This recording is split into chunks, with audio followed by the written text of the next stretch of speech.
अगर grand parents में किसी को बदुआ मिली हो कि तुम्हारी 7 नस्लें इसका खमियाजा भुगतेंगी, और तो फिर अब इसकी तलाफ़ी कैसे हो, क्योंकि ग्रैंड पेरेंट्स भी हयात नहीं है और जिनको बदुआ दी है वो भी हयात नहीं है, लेकिन आगे ये सफ़र कर रहे हैं। असल में ये इसलिए कहते हैं किसी की आह ना लेना। कि आपने कहा ना किसी का दिल ना दुखाना, बाबी ने मुझे 2 ही बातें की थी, किसी की आह ना लेना और सैयद का एहतराम करना। ठीक है।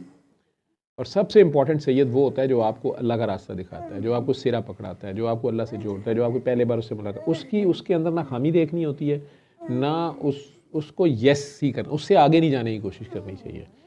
ठीक है।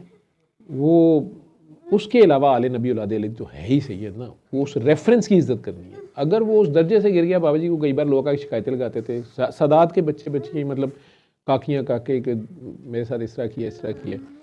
बाबा जी हम तो चुप, हमें समझ नहीं आती थी कि बिलाओ जी आज तो ये बड़ा मुश्किल सवाल आ गया, ये इतनी मुश्किल ऐसी ऐसी गलत हरकतें भी कही होती। तो वो बाबा जी ने बड़े आराम से कहना, काका बाबा सैयद एक कतरे का ही नहीं, एक किरदार का नाम है। तो अगर वो अपने दर्जे से गिर गया है और किरदार वो शिमर का निभा रहा है या कौम यहूद का निभा रहा है, वो यूसुफ के साथ ही उसी घर में पल रहा है ना, वो नहीं है, वो यूसुफ के भाइयों वाला किरदार अदा कर रहा है, तो वो दर्जे से गिर गया। ठीक है। बस सादी सी बात कर देते, उसे फिर समझ आती थी, कहती इस रेफरेंस की इज्जत करनी है। बाकी वो कैरेक्टर आप जो निभा रहा है, शरीयत उस पर भी लगेगी।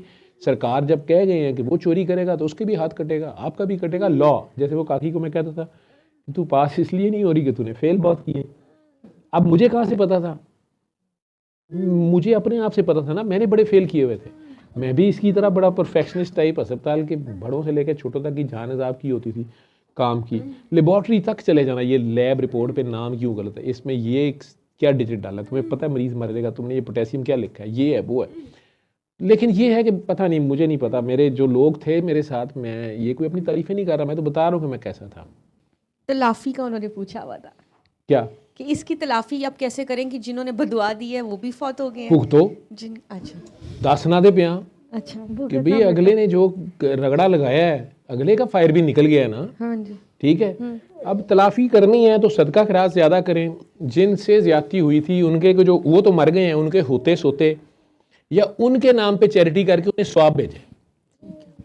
एक और फार्मूला, उनकी चुगलियां करें। तो जब आप चुगलियां करेंगे तो आपकी नेकियां उन्हें जाएंगी, उनके गुनाह आपको मिलेंगे, वो शायद लाइट हो जाए। लेकिन ये भी हो सकता है वो कहेंगे नहीं, अदल होगा और अवैश होगा, तो उठेगी करो फिर।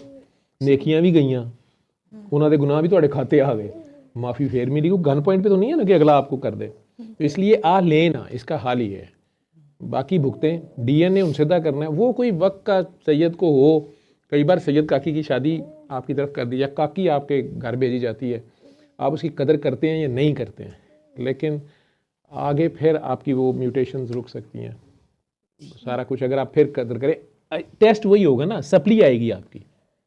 ठीक है। सप्लीमेंट्री एग्जाम आएगा एक नए तरीके से। अब फिर कोई उसी तरह आएगा और वो साइल होगा या आपका मोहसिन होगा, आप फिर मोहसिन को ठुडा मार देंगे, या तो मोहसिन खुशी करेंगे या साइल की हद तक कर देंगे, किसी का फिर दिल दुखा देंगे। आप फिर उसी सिचुएशन में आएंगे जो आपके बड़े ने की थी। अब आप फिर पास होते हैं कि नहीं। ठीक है।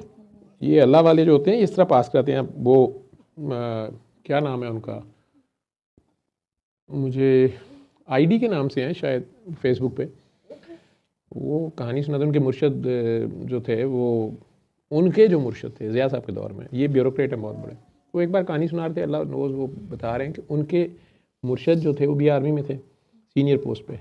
उनकी बेटी के लिए रिश्ता आ गया उस वक्त ज़िया साहब के जो छोटे बेटे बाद में शायद फौत भी हो गए हैं, शायद मुझे नहीं पता। फैमिली टर्म्स थी, अनवार शायद नाम था उस बच्चे का। ये खारिया में रहते थे। ये बकौल इनके कि इनके मुर्शद ने अपने मुर्शद से बात की कि बाबा जी रिश्ता आया जाए। अब ये मुर्शद इस किस्म के होते हैं कि मेरी बेटी का रिश्ता है सदर पाकिस्तान की बेटी, चीफ मार्शल एडमिनिस्ट्रेटर की, और बेटे का। उन्होंने कहा कि वो जो तुम्हारे घर में कुक है सैयद फलां, उन्होंने कहा जी जी, बेटी के कनेड में पढ़ रही थी मास्टर्स, तो उसके साथ शादी कर लो, कुक के साथ। उन्होंने कर दी। ये बड़े खौफनाक टेस्ट होते हैं और मुश्किल सिचुएशन होती है, लेकिन आपको पता नहीं होता कि अल्लाह वाला कर क्या रहा है, वो कहाँ देख रहा है, किस एंगल से देख रहा है, आपको किस चीज़ की माफ़ी मिल रही है। वो सैयद तो था लेकिन कुक था आपके घर में, क्या है, और आप अपनी बेटी की शादी कुक से, कनेड में पढ़ रही है लड़की, खुद आप कर्नल पोस्ट पे हैं, और आपको रिश्ता ऑप्शन है उधर से चीफ मार्शल और मर्द मोमिन मर्द हक जो भी थे ज़िया-उल हक, उनके बेटे की, और मतलब आर्मी का सीनियर भी है, वैसे टर्म्स हैं उनकी पुरानी, लेकिन उधर से मुर्शद अंगूठा छाप खारियाँ का दरबार है आगे उनके, जो मतलब आम पब्लिक तो यही होगी ना, लेकिन कमाल है उस मानने वाले का और उसकी बेटी की तरबियत का। उसने भी यस किया, वो तो अपने घर में आज ही खुश है। वो काका ज़िया साहब वाला फौत हो गया, पता नहीं क्या था। हाँ, इधर कोई बीमारी पहले आ रही थी, वो नहीं अगली नस्ल में आई जी। सल्ले अला सल्ले अला सल्ले अला सल्ले अला सल्ले अला शफीना सल्ले अला